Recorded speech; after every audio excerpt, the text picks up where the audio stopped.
Bernard Lecomte, bonsoir. Vous êtes Bonsoir. écrivain, journaliste, auteur du Dictionnaire amoureux des papes chez Plomb. Alors, rencontre officielle ce matin.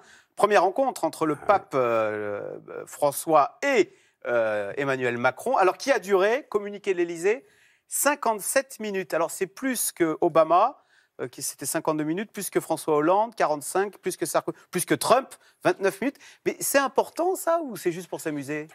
Vous voyez que le communiqué vient de l'Élysée, il ne vient pas du Vatican. C'est-à-dire que oui, c'est symbolique. Je pense que c'est moins important en réalité que tous ces sourires qu'on a vus au moment de la rencontre, au moment de la présentation de la délégation, qui montraient qu'il y avait un bon esprit.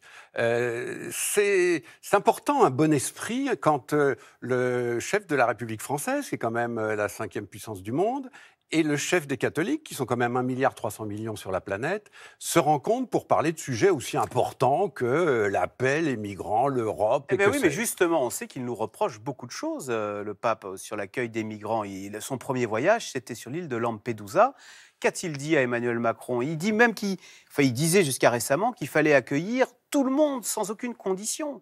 Alors, pas sans aucune condition. Il a même employé le mot prudence. Alors, oui, mais c'est ce que j'allais dire. Depuis jeudi dernier, il a changé de discours.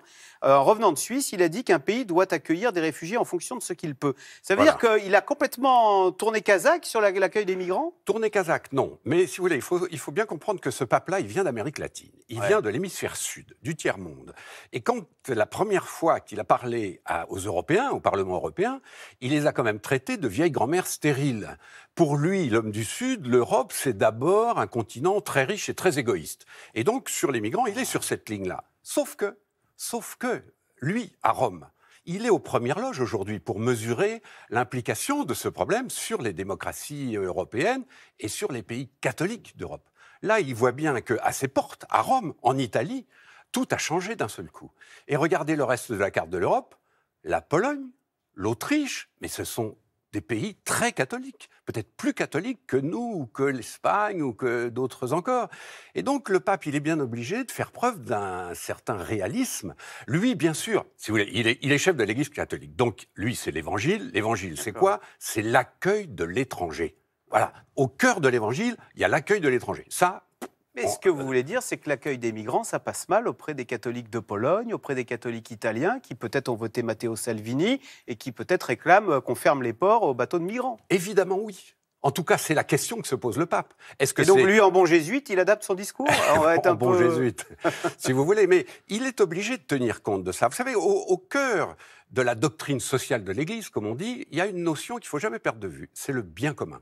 Alors, c'est bien gentil, le bien des migrants, l'accueil des migrants, etc. Mais si c'est pour transformer l'Europe en une série de nations égoïstes et un peu fachos, ça ne va pas le faire. Il faut impérativement tenir compte de tous les éléments.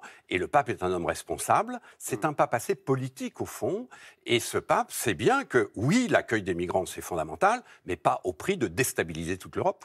Est-ce que ce message d'accueil des migrants qu'il avait annoncé, est-ce que ça a une influence ? Est-ce que quand il parle, quand il dit quelque chose derrière, est-ce qu'il a l'Église catholique en France se met à accueillir des migrants, etc. Ou est-ce qu'il parle un peu dans le vide ? Sur le plan spirituel et pastoral et caritatif, oui, le pape a une certaine influence. Il a eu une influence, par exemple, quand il a sorti son encyclique sur l'écologie. Beaucoup de milieux catholiques se sont mis à s'intéresser à l'écologie, et sérieusement. Et pareil pour les migrants, aujourd'hui, presque toutes les paroisses de France s'intéressent au sujet des migrants, ce qui est évidemment totalement pas le cas il y a encore 4 ou 5 ans.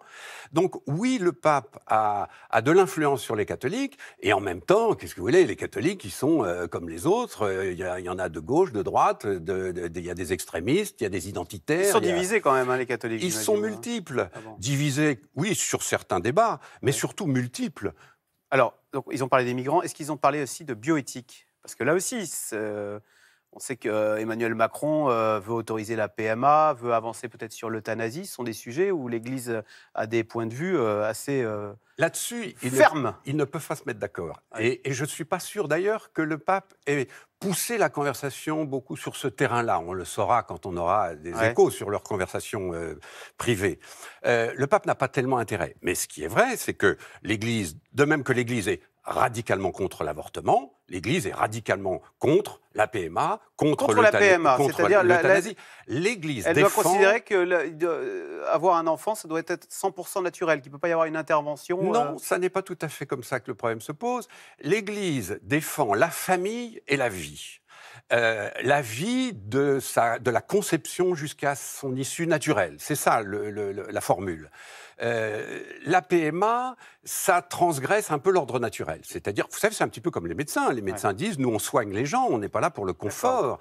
Et l'Église a aussi un point de vue sur la définition même de ce qu'est la famille. Alors, bien sûr, elle n'est pas dans l'air du temps. Ça, c'est tout à fait clair. Et comme le président Macron, lui, est à la tête d'une république laïque où ces débats sont très avancés, bien évidemment que les deux hommes n'ont pas pu se mettre d'accord là-dessus. Ça, c'est clair. Vous disiez tout à l'heure que ce pape venait d'Amérique du Sud et qu'il est arrivé dans une Europe qu'il ne comprenait pas, qu'il considère comme une Europe vieillissante. D'ailleurs, c'est vrai qu'il nous a prédit un hiver démographique si nous n'étions pas capables d'accueillir des migrants, donc une Europe vieillissante et égoïste. Est-ce qu'au fond, il se détourne même de cette Europe dont les églises se vident et on a l'impression qu'il, par exemple, il n'est jamais venu en France, qu'il est beaucoup plus intéressé par l'Asie, par l'Afrique, par ces peuples qui s'éveillent, non, en dehors du monde? Lui est d'abord intéressé, on le comprend au bout de quelques années quand même, par les peuples pauvres. La pauvreté, c'est quand même son schéma à lui.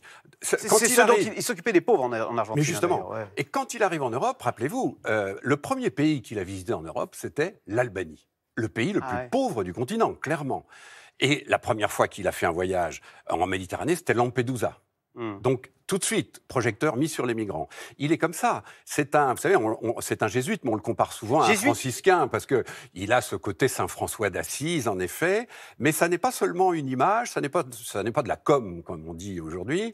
C'est un véritable engagement qui le distingue de ses prédécesseurs. Parce qu'en effet, pour lui, l'Europe, c'est pas l'alpha et l'oméga de l'histoire du christianisme. Alors que, rappelez-vous, Benoît XVI, l'allemand, le bavarois, ou Jean-Paul II, le polonais, eh bien, ils étaient très européens, très pro-européens. Lui, beaucoup moins.